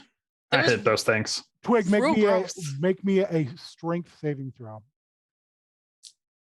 12 or above. That is crap. Well, I rolled a 12, but minus 11. Or sorry, minus 1. Minus 1 is 11. No, my strength is not minus 11. You do have an inspiration you can use. I do. Yeah, I really don't want this. I hate rolling at disadvantage so much. Rolled a 14. Perfect. Minus 1 is 13. So we're good. Your body's able to process through this gross poison. You both look over the ledge and you can see this mass conglomeration of skeletons putting themselves back together, skull spiders and crawling claws starting to make their way up the spiral staircase. Also, you both see Charity's armor or mech suit. No Charity. Well, you're assuming either she's dead or not there. Like we don't see her body, though, is what I'm saying. Like we don't. No. Huh. And you don't also see Nigella. That could be bad. Or it could be good. I'm sure she's okay. She's tough. Also a great time for the episode. I'm sure she's okay. She's fine. She's it's tough. Probably fine. It's probably fine. We should keep going. Yeah, we gotta find out where Echo went. We lost Echo. You'll lose. I catch up. Echo clear path. Okay. So you Watch can out for either a cube. keep going up to where that outcrop is, where you can easily get on it before it goes in and follow, or you can go in that open passageway in the other part of the leg. And keeps talking about this open passageway like he really wants us to go there. No, actually, I don't and care. Get murdered. Okay, good. No, I don't care. I know. But it's available. Yeah, I don't want you guys later on to be like, well, you kind of made us go this way. No. I'd be like, no, there was another passage. You had two choices. Oh, follow Echo is what I want to do. Okay. You guys follow Well, behind where Twig gets to vote too. I'm gonna go the other way. No, I'm not. We're going after Echo. All right, you guys make your way and you get to a pit. Then you just see splatted crawling claws everywhere and another cauldron, but it's like turned sideways and has been slammed into this pit. So you can literally just walk over it. And chains and 2 skeleton bodies just crushed. It definitely went this way. I think Yakko was here, Twig. All right, back to Charity. Charity, you're still sitting in this in between almost mirror verse. What would you like to do? Are my legs working? Like, You have feeling in them, but they're not working. Like you can feel that but you have some semblance of them back, but they're not working. Well, that was pointless. like she literally hard jabs her thigh. Your And dog, just, like- your flaming skeleton dog just looks at you and then watches you do that and then takes its paw and just starts hitting your leg. And the one thing you realize is you're not being burned by that. Oh, that's so tight. So she'll reach out to like kind of like pet the side of his bony face. It turns and one of its back legs starts kicking. Oh my god, I love you. What am I gonna name you? Keeps turning its head. Give it to Charity to have a fiery service dog. I know, right? And then it makes some like howl, but when it does it, like small puffs of ash come out. Cute.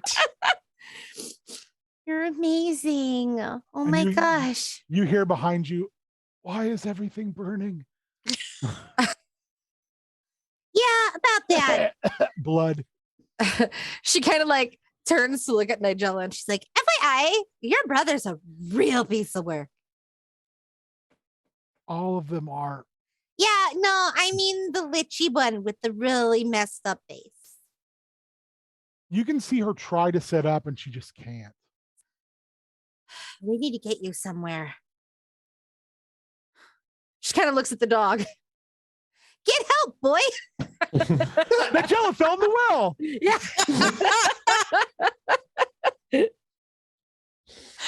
He kind of moves past you and you can hear the click of his bones against the kind of glassy surface and he reaches down with his mouth and he grabs a hold of her collar and just starts pulling her. Cool. I guess she'll kind of like army crawl.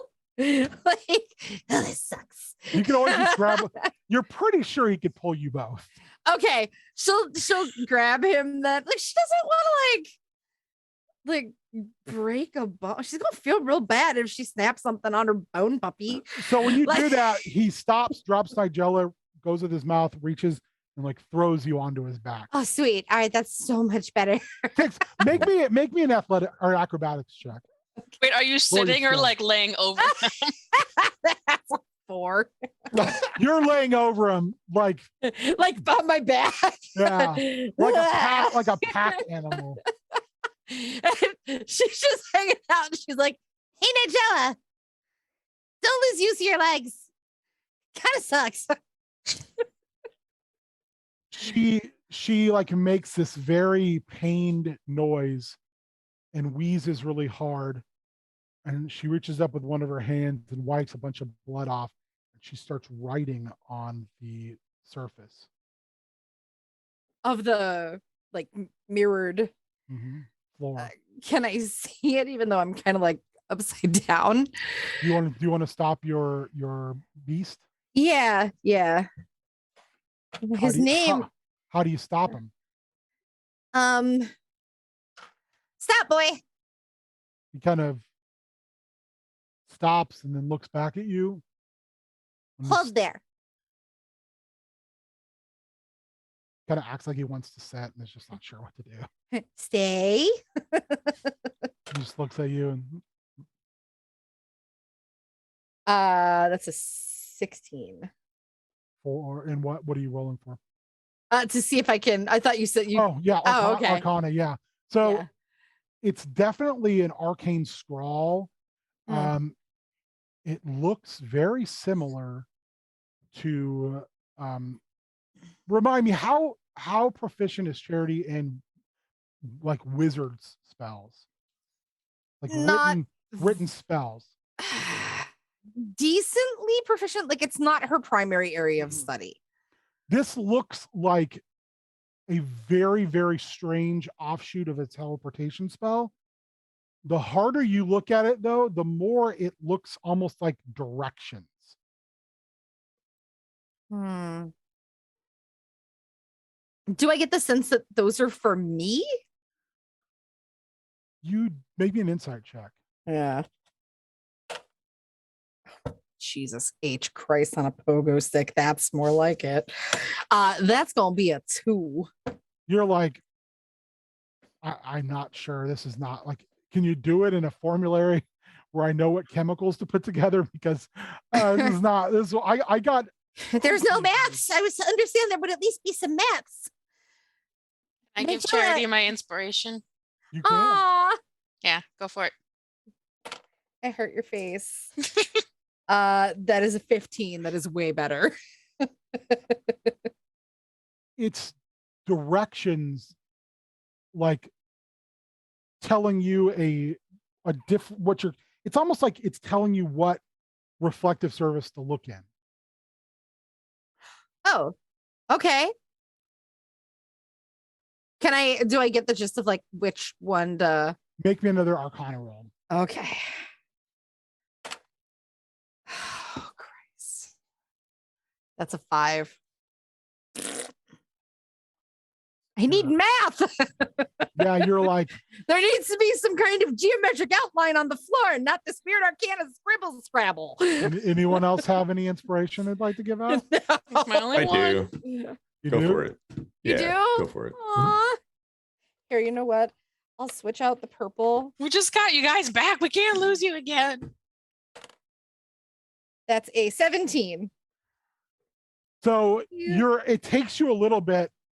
And at one point you hear Nigella like sputtering and you're pretty sure she's cursing at you under her breath, like in her rattly blood-filled mouth.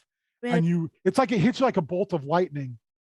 Like it is definitely mathematic. And you start kind of peering through, put your new goggles down, which you realize give you true sight.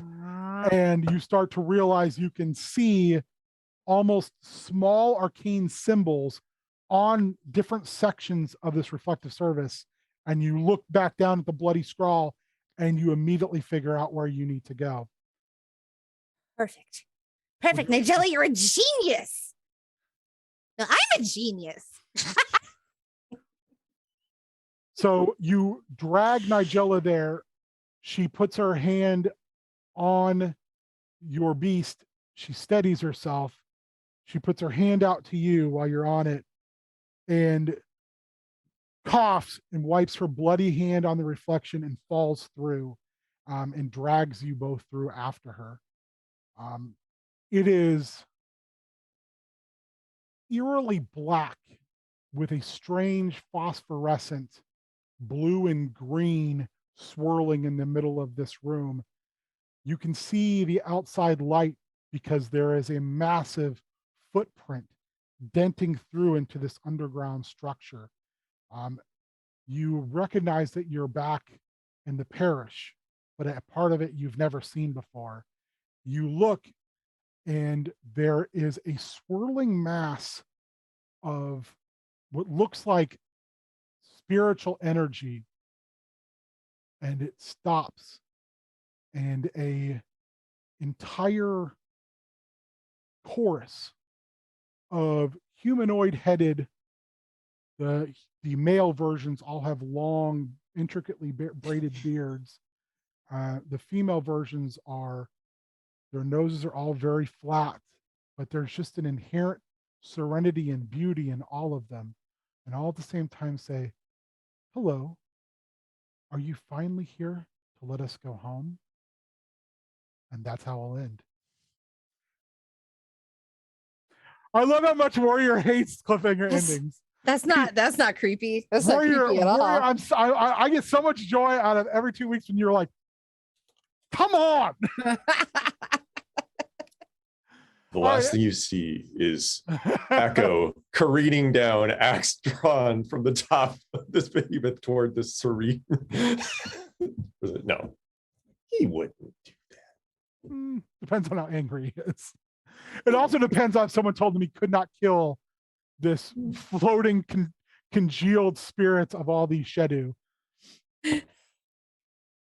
You just hear Charity's voice like echo through the plains. Oh, come on! All right, everybody, tell folks where they can find you, please. Tell them who you are and who you be with. All right, you can find me on Instagram and Twitter at Cubicle Zombie. You can also find myself, Warrior, and some of our other friends this Saturday at 7 p.m. on this very channel, playing Drake.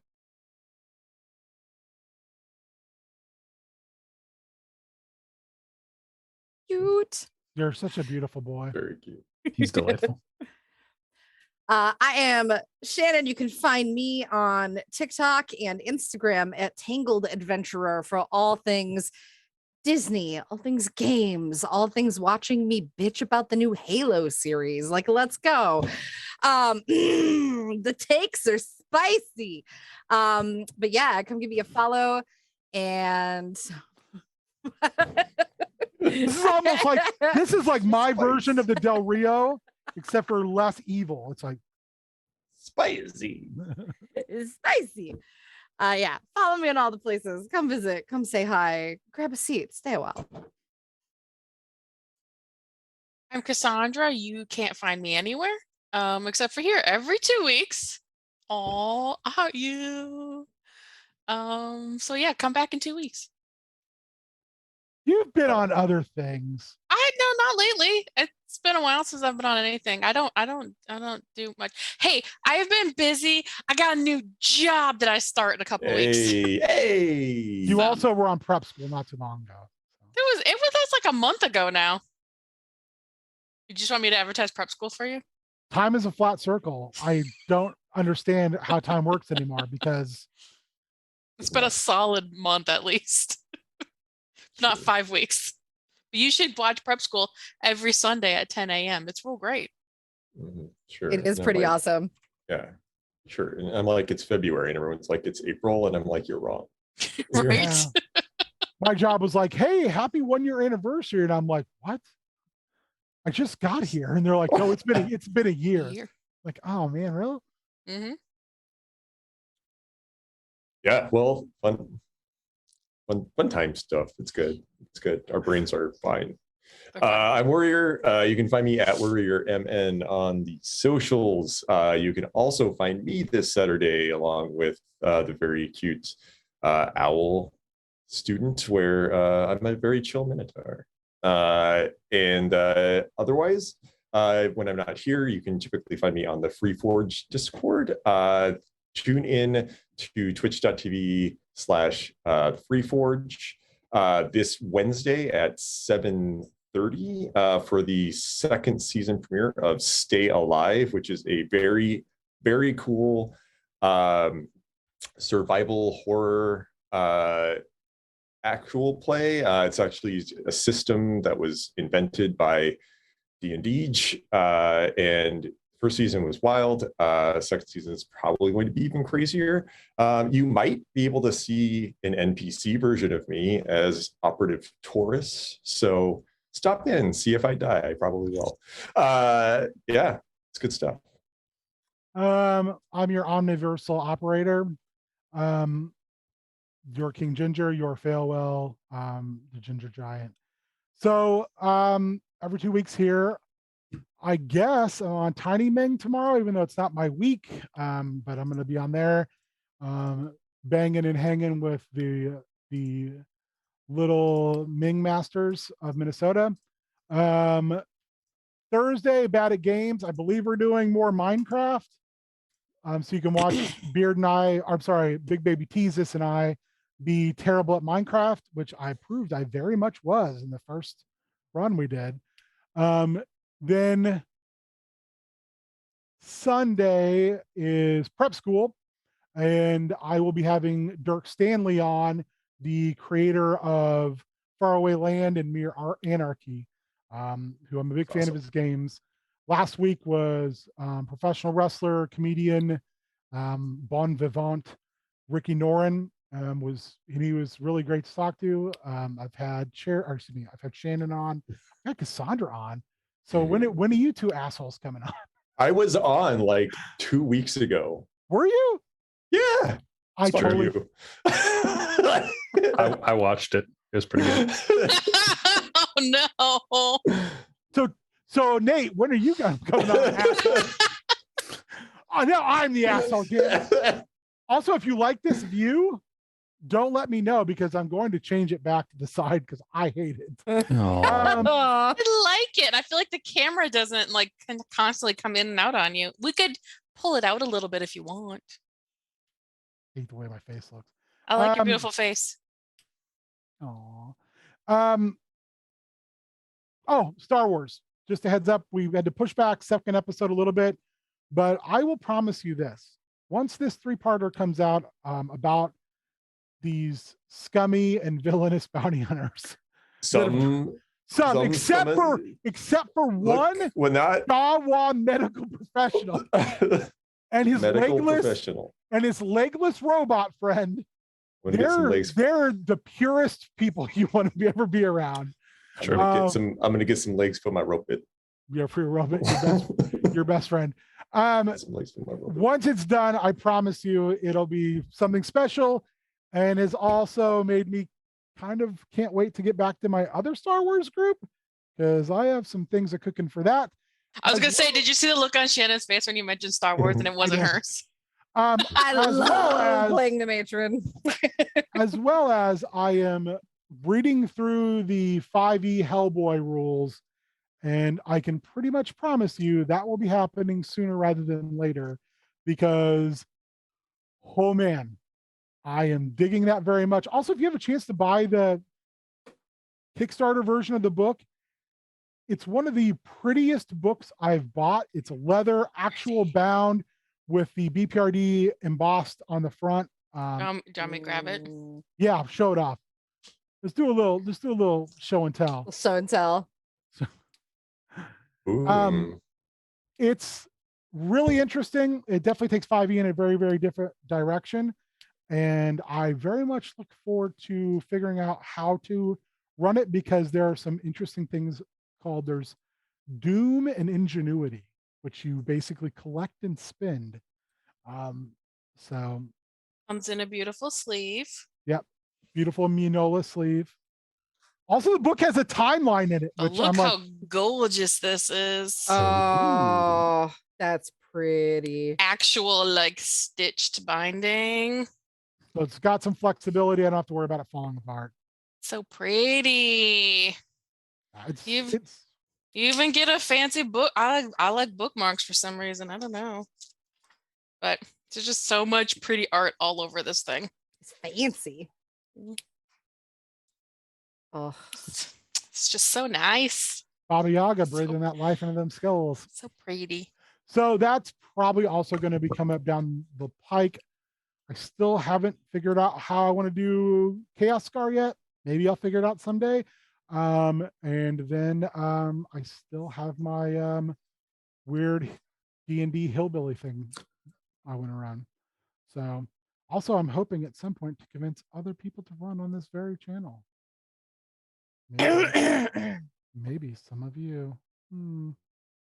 With that said, thank you to Big Baby Teasus, the beard. And as always, to our birthday boy, Hot Bod Dougie Little, who truly is the hot bod now. Although didn't do a birthday kip up yet. Kip up, working on it. We'll convince him one these days. And that's it. There. Go to bed. It's 9:14. Bye. Bye. Bye. Don't go to bed.